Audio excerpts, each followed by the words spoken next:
चलिए आइए, आज हम लोग पढ़ेंगे प्रतिरक्षा के बारे में क्या होता है। आपकी किताब में लिखा भी होगा, मिला है कहीं आपको? यह प्रतिरक्षा मिला? अंग्रेजी में क्या कहते हैं, किताब पर ही लिख लीजिएगा, इम्यूनिटी।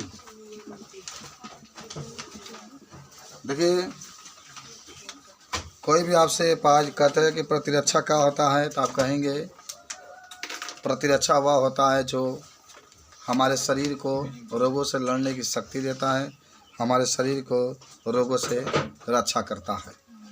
किसी जीवधारी का जितना मजबूत प्रतिरक्षा तंत्र होता है, उतना ही उसको लड़ने की क्या मिलता है, शक्ति मिलता है। ठीक है, तो पहला तो प्रतिरक्षा, तब बाद में आपको प्रतिरक्षा तंत्र के बारे में हम बताएंगे। तो पहला लिखो प्रतिरक्षा, देखो प्रतिरक्षा सभी जीवधारियों में उपस्थित होता है, सभी जीवधारियों में उपस्थित रहता है। यह रोगों से लड़ने की क्षमता को प्रदर्शित करता है, प्रदर्शित करता है। ठीक है, वही होता है। और रोगों से लड़ने की, रोगों से ऐसे लेकिन बचाता है। समझ लो, प्रतिरक्षा का मतलब यही होता है, हमारे शरीर को रोगों से रक्षा करता है। और हमारे जो शरीर हैं, जो रोग उत्पन्न होते हैं, उस रोग से बचाने का कार्य भी प्रतिरक्षा करता है। इस तरीके से अगर आपसे कोई पूछे प्रतिरक्षा के बारे में तो आप बता सकते हैं। अब आ जाइए, दूसरा एक हेडिंग बनाइए, प्रतिरक्षा तंत्र। बस प्रति का मतलब होता है रक्षा, प्रति का मतलब होता है ना हानिकारक जीवों से, रक्षा का मतलब हमारे शरीरों को रक्षा करना। एक होता है प्रतिरक्षा तंत्र, जिसको हम लोग कहते हैं इम्यून सिस्टम। ये अंग्रेजी में लिख लेना, किताब में होगा कहीं। तो देखिए, हमारे शरीर के अंदर आपको याद होगा, बीमारी तभी होता है, रोग तभी होता है जब सूक्ष्म जीव हमारे शरीर के अंदर प्रवेश करते हैं। सूक्ष्म जीव के रूप में जीवाणु प्रवेश कर सकते हैं, विषाणु प्रवेश कर सकते हैं, अन्य सूक्ष्म जीव भी प्रवेश कर सकते हैं। तो उससे रोगों को रक्षा करता है जो तंत्र, उसी को हम लोग क्या कहते हैं, प्रतिरक्षा तंत्र कहते हैं। हालांकि इसका खोज सर्वप्रथम एडवर्ड जेनर नामक वैज्ञानिक ने किया था। एडवर्ड जेनर, किताब में कहीं होगा प्रतिरक्षा तंत्र, तो उसके सामने लिख लीजिएगा कि एडवर्ड जेनर नामक वैज्ञानिक ने इसका खोज किया था। कुछ बात समझ में आई? तो लिखो रोगजनक। रोगजनक मतलब जानते हैं ना, जो हमारे अंदर रोग को उत्पन्न करता, फैलाता है। रोगजनक जीवों एवं विष पदार्थों के, विष पदार्थों के प्रतिरोध या विष पदार्थों को शरीर में रोग उत्पन्न करने से बचाने वाले तंत्र को प्रतिरक्षा तंत्र कहते हैं। रोगों से जो बचाने वाला तंत्र होता है उसे प्रतिरक्षा तंत्र कहते हैं। और आपको बता दें, इसका खोज एडवर्ड जेनर नामक वैज्ञानिक ने किया था। आप जरूर याद रखेंगे एडवर्ड जेनर के बारे में। देखो बुजुर्ग लोग, जो जाड़ा का मौसम आता है उसमें आपको याद होगा कि बड़ा उनका शरीर का नुकसानदायक होता है, उनकी प्रतिरक्षा तंत्र कमज़ोर होता है, जिसके कारण बेचारे जी नहीं पाते हैं, मृत्यु हो जाती है उनकी। जबकि जो नौजवान व्यक्ति होते हैं उनकी प्रतिरक्षा तंत्र बहुत मजबूत होता है, जिसके कारण वो जीने में सक्षम होते हैं। अभी मैं आपको बताऊंगा कि आपको प्रतिरक्षा तंत्र को मजबूत करने के लिए क्या क्या करना चाहिए। यह हमारे शरीर को शक्ति देता है, रोगों से रक्षा करता है, रोग शरीर के अंदर उत्पन्न नहीं होने देता है। किसी को देखिए बहुत बुखार जल्दी से लग जाता है, किसी को नहीं लगता है, ठीक है। तो ये सब प्रतिरक्षा तंत्र की ही बात होती है। और प्रतिरक्षा तंत्र के रूप में टी लिम्फोसाइट प्रमुख योगदान निभाता है। तो लिख लेना, प्रतिरक्षा तंत्र के रूप में टी लिम्फोसाइट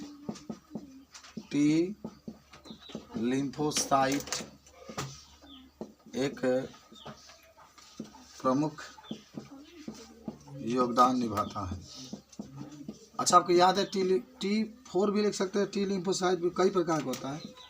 कल आप एक चीज़ पढ़े तो याद करिए, जब एड्स रोग हो जा रहा था तो जो HIV वायरस था वो T4 लिम्फोसाइट पर अटैक करके उसको नष्ट कर दे रहा था, जिसके कारण हमारे अंदर की जो प्रतिरक्षा क्षमता थी कमज़ोर हो जा रही थी, रोगों से लड़ने की जो शक्ति थी कमज़ोर हो जा रही थी, जिसके कारण हम निमोनिया, TB, टाइफाइड, अनेक खतरनाक बीमारियों से जूझने लगते हैं और बाद में 12 या 13 वर्ष बाद आपकी मौत हो जाती है।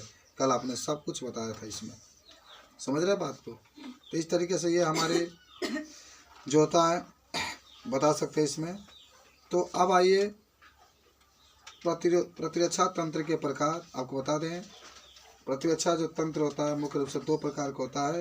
एक होता है कोशिका मध्यस्थ प्रतिरक्षा, एक होता है प्रतिरक्षी मध्यस्थ प्रतिरक्षा। बेटा इसको बस इतना जानिएगा कि रोगों से लड़ने की शक्ति जो देता है उसका नाम होता है प्रतिरक्षा तंत्र, ठीक है। आप इतना याद रखेंगे तो कोई दिक्कत नहीं। चलिए मिटा रहे हैं सब, लिख लिए होंगे सब लोग, हाँ जी। चलिए अब लिखिएगा प्रतिरक्षा तंत्र के प्रकार। प्रतिरक्षा तंत्र के प्रकार देखिए, आपके बता दिए 2 प्रकार के होते हैं। पहला आपका जो टाइप्स ऑफ इम्यूनेट सिस्टम, कोशिका मध्यस्थ प्रतिरक्षा। कोशिका सब अभी समझ गए तभी लिखे पाएंगे आप। मध्यस्थ प्रतिरक्षा फर्स्ट आपका है। सेकंड है प्रतिरक्षी मध्यस्थीय प्रतिरक्षा। प्रतिरक्षी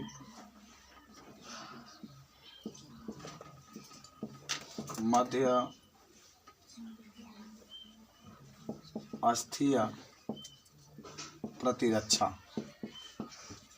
अच्छा, इसको आप अंग्रेजी में क्या कह सकते हैं? सेल मीडिएट इम्यूनिटी कहते हैं ना। अरे उसका क्या सेल कहते हैं अंग्रेजी में, इसको मीडिएट और इसको प्रत्यक्ष। तो प्रत्यक्ष अंग्रेजी में इम्यूनिटी कहते हैं, इसलिए इसको CMI शॉर्टकट में कह सकते हैं। प्रतिरक्षी है तो इसको आप जानते हो एंटीबॉडी कहते हैं हम लोग, एंटीबॉडी मीडिएटेड और इम्यूनिटी, तो इसलिए इसको AMI कहते हैं, ठीक है। तो देखो हम आपको बताते हैं कि आखिर ये दोनों प्रकार की जो होती है ये क्या क्या होती है और इसका उपयोग हम लोग कहाँ करते हैं, ठीक है। पहले समझेंगे तब हम लोग लिखेंगे। आप अच्छी तरीके जानते होंगे प्रतिरक्षा का मतलब होता है शरीर को रोगों से रक्षा करना। शरीर को रोगों से क्या करना? रक्षा। लेकिन आप देख रहे हैं कि यहाँ से प्रतिरक्षा तंत्र को आप 2 भागों में विभक्त कर रहे हैं, 2 भागों में आप बांट रहे हैं। एक आपका हो रहा है कोशिका मध्यस्थ प्रतिरक्षा, एक होता है प्रतिरक्षी मध्यस्थीय प्रतिरक्षा। तो अगर आपसे कोई पूछता है कि कोशिका मध्यस्थ प्रतिरक्षा क्या होता है, तब क्या इसके बारे में बताएंगे। देखो,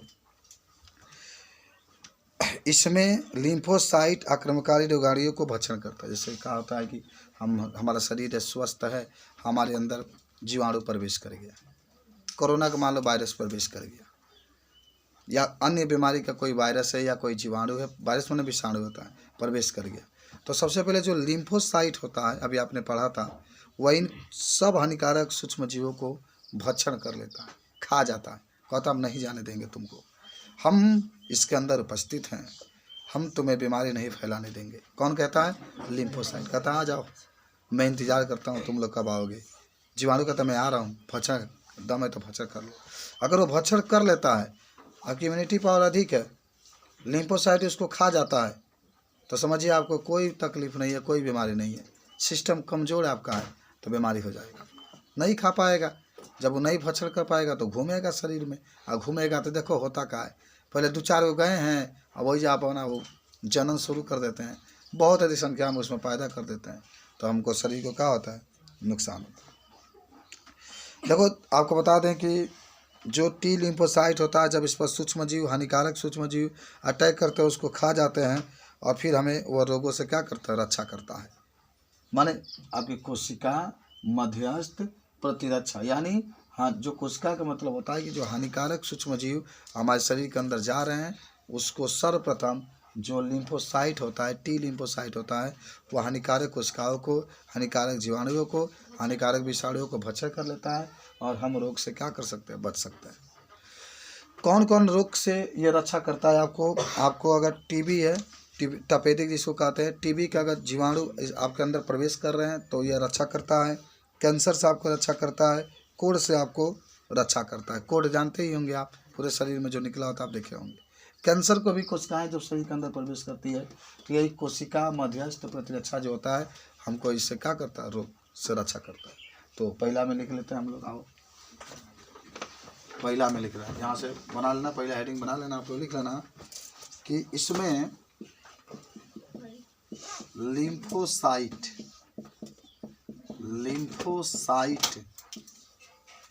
उपस्थित होता है,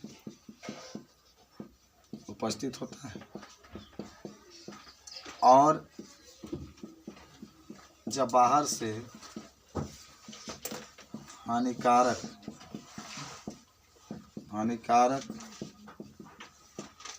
सूक्ष्म जीव प्रवेश करते हैं तो उनका भक्षण कर लेता है तथा हानिकारक रोगों से रक्षा करता है। हानिकारक रोगों से रक्षा करता है। उदाहरण में कौन कौन रोगों से रक्षा करता है? तपेदिक का नाम सुने हैं ना, इसी को टीबी कहते हैं। कैंसर के जो रोगी होते हैं उससे भी रक्षा करता है। और कोढ़ वगैरह जो होता है, कोढ़, वो भी अगर हमारे शरीर के अंदर प्रवेश कर गए तो कोशिका मध्यस्थ प्रतिरक्षा हमें रक्षा करता है। यह जरूर आपको याद होना चाहिए। लिम्फोसाइट जो होता है इसी को रक्षा करता है आपका। हालांकि इसमें टी लिम्फोसाइट आप तनी टी बना लीजिएगा, उपस्थित होता है।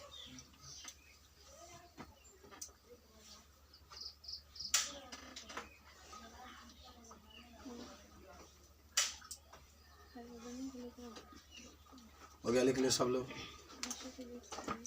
देख लेना। तपेदिक, कैंसर और कोढ़ को कोशिका मध्यस्थ, माने जो टी लिम्फोसाइट होता है वो आपको रक्षा करता है।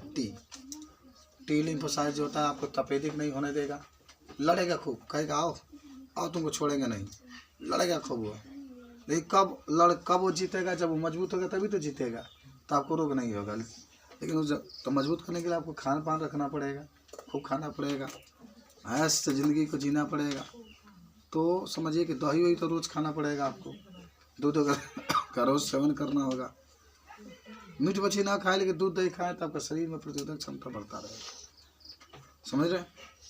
हाँ चलें, अब आते हैं हम लोग प्रतिरक्षा, मध्यस्थी या प्रतिरक्षा के बारे में। ठीक है, मिटाएं इसको। हाँ देखा, इसमें पूरा खेला जौन बा बी लिम्फोसाइट का होगा। इसमें किसका? बी लिम्फोसाइट का। जो बी लिम्फोसाइट होता है वो हमारे शरीर के अंदर आने वाले हानिकारक सूक्ष्म जीवों का भक्षण करता है। हालांकि ये सूक्ष्म जीव हमारे अंदर बहुत तेज़ी से फैलते हैं, देखा क्योंकि टीबी हो जाता है ना। याद करो, जो टी लिम्फोसाइट अभी पढ़ रहे थे ना, तो जिसको टीबी हो जाता है बहुत जल्दी उसका लक्षण दिखाई नहीं देता है, कई बरिस लग जाते हैं तब दिखाई देता है। अच्छा, क्योंकि कोढ़ हो गया कोढ़, वो भी जल्दी नहीं दिखाई देता है, बहुत समय बाद दिखाई देता है। अच्छा, किसी को मान लो कि कैंसर हो गया तो बहुत जल्दी दिखाई नहीं देता, लेकिन हई जो है प्रतिरक्षी वाला में तुरंत आपको दिखाई देगा। अबे कोई छींक दिया, ले ले थोड़ा गिफ्ट में देता नहीं, आप खींचे आपको भी वो हो गया। तो इसमें तेजी से होता है, तो होता है ऐसा। कहते रुका, कोरोना किसी को हुआ है ना, तो इसीलिए कोरोना ज़्यादा फैला। कितने लोग थे जो कोरोना को फैला रहे थे, सरकार पकड़ पकड़ के बंद किया तब जाके कंट्रोल में हुए, समझ रहे। तो रुको, मैं हम तो पूरी दुनिया में फैला देंगे। चीन वाला था पूरा दुनिया में फैला दिया। छुआछूत की बीमारी थी, लोग वह खांसते थे, लेके जो थे कोरोना, एक लेके जाते था, वो अपने घर जाता था, अपने बच्ची को खिलाता था, चुमा लेता था, उसको भी कोरोना हो गया। पत्नी से कहता था, उसको भी कोरोना हो गया, समझ रहे हैं ना। तो ये जो होता है प्रतिरक्षी मध्यस्थी कोशिकाएं जो होती है, जो बी लिम्फोसाइट होता है, उसको रोकने का कार्य करती है। तो लिख लो, दूसरा क्या लिखो, इसमें बी लिम्फोसाइट उपस्थित होता है जो शरीर में आने वाले हानिकारक सूक्ष्म जीवों का भक्षण करता है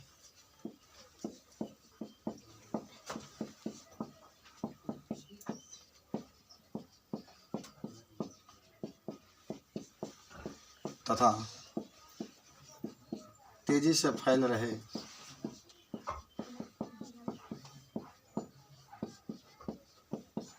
सूक्ष्म जीवों को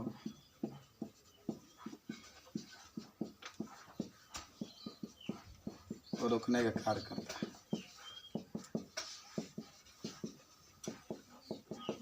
उदाहरण में कौन कौन रोग आ जाएंगे इसमें? जुकाम, देखते हो जुकाम वाला तेजी से फैलता है। घर में एक आदमी को हो गया तो ले भी तक सबको, पारा होता है। हैजा जानते हो ना, ये बड़ी खतरनाक बीमारी है भैया, साफ हो जाते हैं लोग। वो बताया था आपको, हैजा को टीटेनस हो लग गया कुछ तो टीटेनस का जरूर टीका लगवा लेना चाहिए, खसरा इत्यादि आपका। जब हॉलेगा तब लगवा ले, पहले भी लगवा सकते हैं, कोई दिक्कत नहीं। हालांकि कोनो वैक्सीन लग गया तो समझो टीटनेस का भी कार्य करेगा।